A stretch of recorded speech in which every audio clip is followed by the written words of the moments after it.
अस्सलाम वालेकुम बच्चों, उम्मीद है बेटे आप सब खैरियत से होंगे। आज हम एक नए चैप्टर के साथ आप लोगों के लिए आए हैं।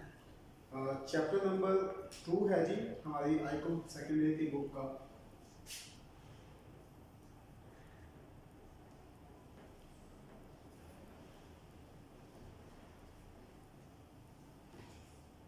अकाउंट्स ऑफ नॉन प्रॉफिट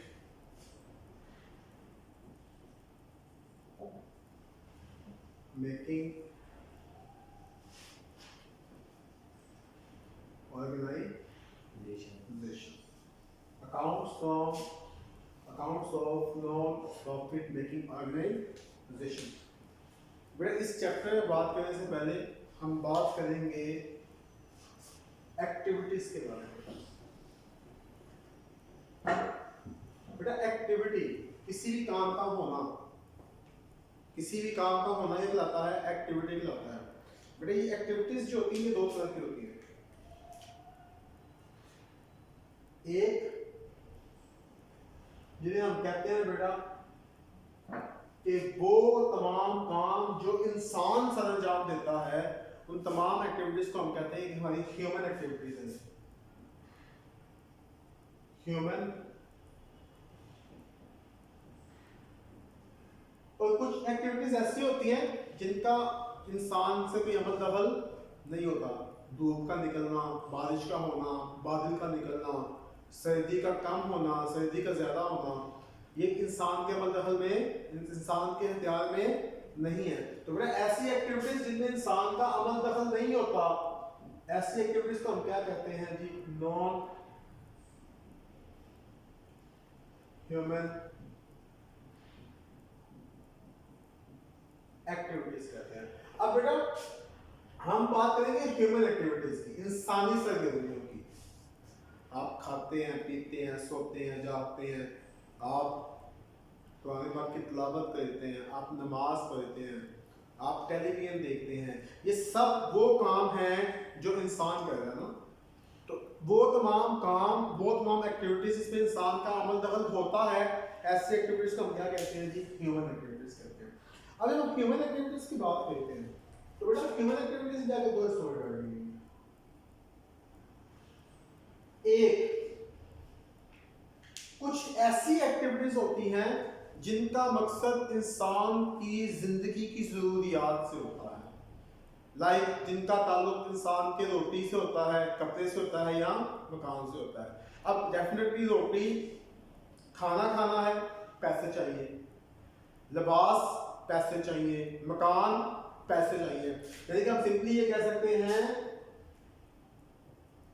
इनका ताल्लुक होता है टू अर्न मनी। पैसा, मकसद क्या होता है? पैसा। अगर मनी की बात करो तो अर्न प्रॉफिट। तो बेटा ऐसी एक्टिविटीज जिनका मकसद मुनाफा कमाना होता है, ऐसी एक्टिविटीज जिनका मकसद पैसे कमाना होता है, ऐसी एक्टिविटीज जो कि इंसान अपनी नेसेसिटीज को पूरा करने के लिए परफॉर्म करता है, ऐसी एक्टिविटीज को हम कहते हैं बेटा इकोनॉमिक एक्टिविटीज।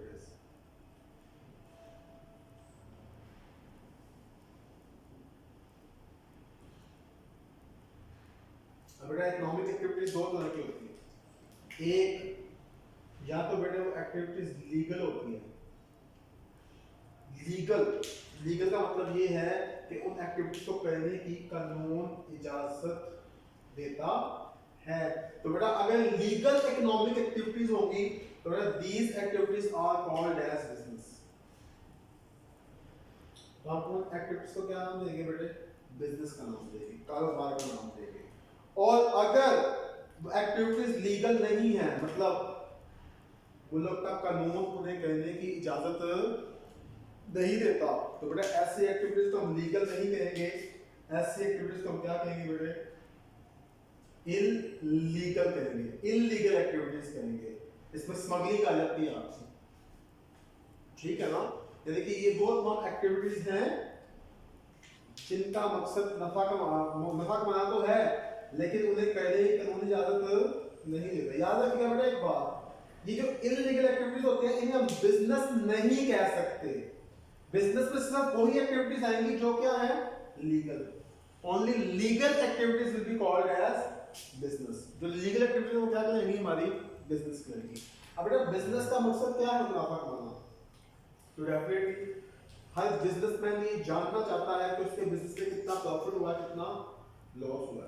तो बेटा ये मैं लोगों को कहने के लिए हम क्या कहते हैं बेटा बिजनेस में अकाउंटिंग करते हैं। और जो बिजनेसेस हैं उनमें आमतौर पे हम लोग जो है डबल एंट्री सिस्टम को फॉलो करते हैं।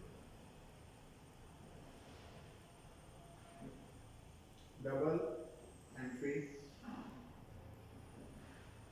अब डबल एंट्री सिस्टम के तहत बेटे ट्रांजैक्शंस होती है।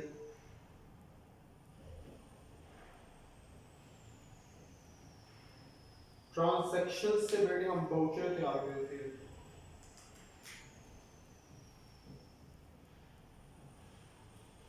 वाउचर से बेटे हम लोग आगे जर्नल बनाते हैं। जर्नल से बेटे आगे हम लेजर बनाते हैं।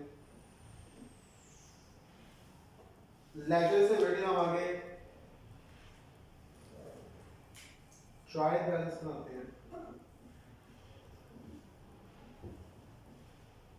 और बेटा फिर इस ट्रायल बैलेंस की मदद से हम लोग बेटा तैयार करते हैं फाइनल अकाउंट्स। फाइनल अकाउंट्स में बेटे हम लोग बिजनेस की फाइनेंशियल स्टेटमेंट्स तैयार करते हैं। हम बिजनेस की फाइनेंशियल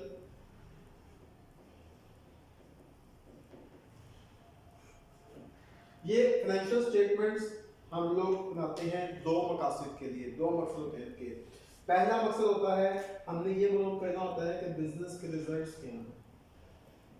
आया बिजनेस में प्रॉफिट हुआ है या लॉस। और दूसरा बेटे हम लोग इसलिए बनाते हैं ताकि हम क्या कर सके बिजनेस की फाइनेंशियल पोजीशन मालूम कर सके। तो बेटा ये मालूम करने के लिए कि बिजनेस के रिजल्ट्स क्या हैं हम लोग बिजनेस में तैयार करते हैं ट्रेडिंग एंड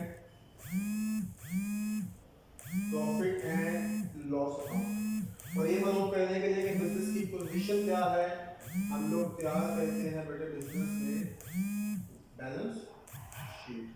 तो बेटा आपने जितनी बात की वो सारी की सारी बात हमने किस बेस पे की थी अपनी बिजनेस के लिए की थी। हमने ट्रांजैक्शंस की वाउचर बनाए जर्नल बनाए लेजर बनाए ट्रायल बैलेंस बनाए फाइनल अकाउंट्स बनाए। लेकिन बेटा कुछ एक्टिविटीज ऐसी भी होती हैं जिनका मकसद नफा कमाना नहीं होता। कुछ एक्टिविटीज ऐसी भी होती हैं जिनका मकसद नफा कमाना नहीं होता। Not to earn profit.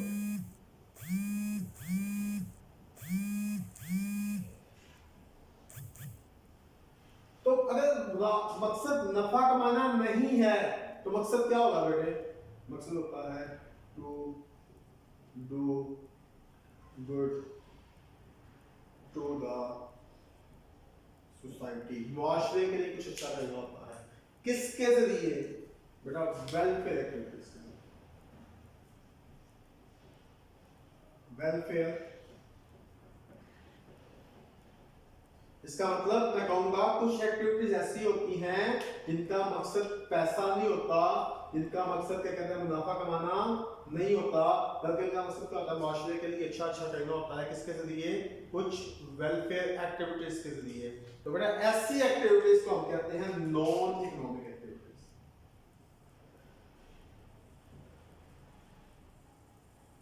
Non economic activities. These are the activities which are performed not to earn profit but to do good to the society through welfare activities. किसके जरिए फलाही सरगर्मियों के जरिए। और बेटा वो इदारे जो ये नॉन इकोनॉमिक एक्टिविटीज परफॉर्म कर रहे होते हैं उन्हें हम एसोसिएशंस नॉट फॉर प्रॉफिट कहते हैं। उन्हें हम नॉन प्रॉफिट मेकिंग ऑर्गेनाइजेशंस कहते हैं, उन्हें हम नॉन ट्रेडिंग कंसर्न्स कहते हैं, उन्हें हम नॉन प्रॉफिट सीकिंग इंस्टीट्यूशंस कहते हैं। ये बेटा इनके नाम। अब हमने ये चीज चेक करनी है कि जब ये हम बात कर रहे हैं इसकी नॉन प्रॉफिट मेकिंग ऑर्गेनाइजेशंस की, तो डेफिनेटली बेटा इनका मकसद क्या है? वेलफेयर। इनका मकसद क्या है? फ्लावर में गुड। और बेटा फ्लावर में गुड में पैसे तो लग रहे हैं, पैसे तो आ रहे हैं, डीलिंग तो ये कर रहे हैं मनी के साथ। मनी इनका बुनियादी ऑब्जेक्टिव प्रॉफिट नहीं है, लेकिन फिर भी डेफिनेटली जब इन्होंने वेलफेयर कर दी तो इनके कुछ एक्सपेंस तो होंगे। उन एक्सपेंस को पूरा करने के लिए क्या चाहिए? पैसे चाहिए। वो पैसे कहीं से तो आएंगे। जब पैसे कहीं से आएंगे और भी पैसे लगेंगे तो डेफिनेटली इन्हें यहाँ पे ये देखना पड़ता है कि कोई पैसे आगे पीछे तो नहीं हो रहे। इसका मतलब एक नॉन ट्रेडिंग कंसर्न भी, एक नॉन प्रॉफिट मेकिंग ऑर्गेनाइजेशन भी क्या करती है बेटे? अकाउंटिंग करती है।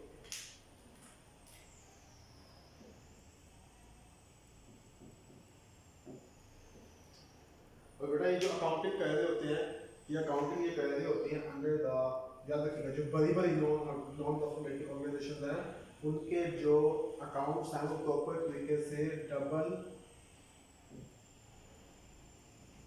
एंट्री सिस्टम के तहत मेंटेन हो रहे होते हैं बेटा, जिसमें पहले ट्रांजैक्शन होती है,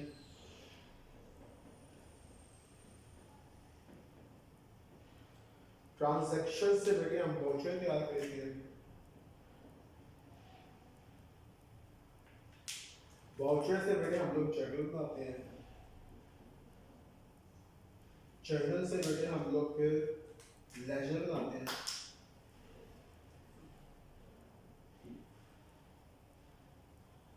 बेटा फिर लेजर से हम लोग ट्रायल बैलेंस तैयार करते हैं,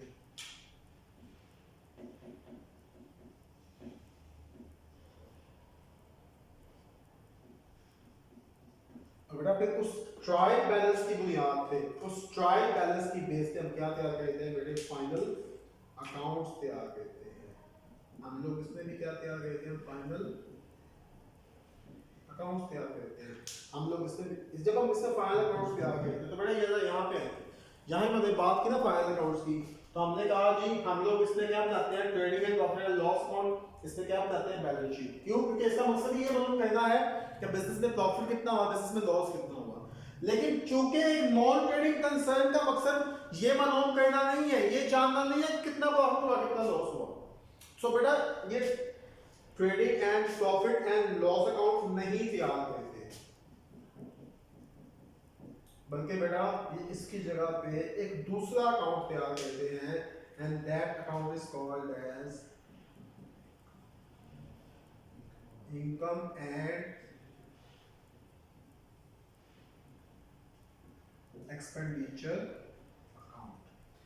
ये भी वही काम करता है जो एक ट्रेडिंग कंसर्न में trading and profit and loss account करता है, लेकिन इसे हम trading and profit and loss account का नाम नहीं देते, क्योंकि trading and profit and loss account का बुनियादी मकसद ये होता है कि हमने क्या मालूम करना है? प्रॉफिट मालूम करना है या लॉस मालूम करना है। लेकिन यहाँ पे मकसद ये नहीं है। अब देखिए नाम से जाहिर है इनकम और एक्सपेंसेस, तो बेटा यहाँ पे याद रखिएगा आप लोग हम इनकम और एक्सपेंसेस की बात कर रहे हैं। तो अगर एक नॉन ट्रेडिंग कंसर्न की इनकम ज्यादा हो एक्सपेंसेस से या एक्सपेंस ज्यादा हो इनकम से, तो बेटा यहां तो ये होता है अगर इनकम ज्यादा एक्सपेंस कम तो that will be called as profit.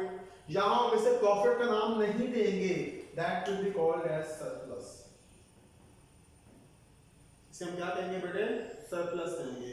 और अगर हमने यहां पढ़ा अगर लॉस किस कंडीशन में होगा? अगर एक्सपेंस ज्यादा है इनकम से, तो यहां बेटा हम इसे लॉस नहीं कहेंगे, that will be called as deficit.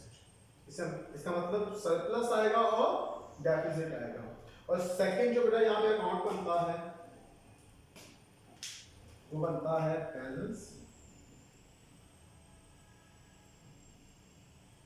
Balance sheet. और इन दोनों से पहले बेटा हम यहाँ पे तीसरा अकाउंट बनाते हैं and that is called as receipt and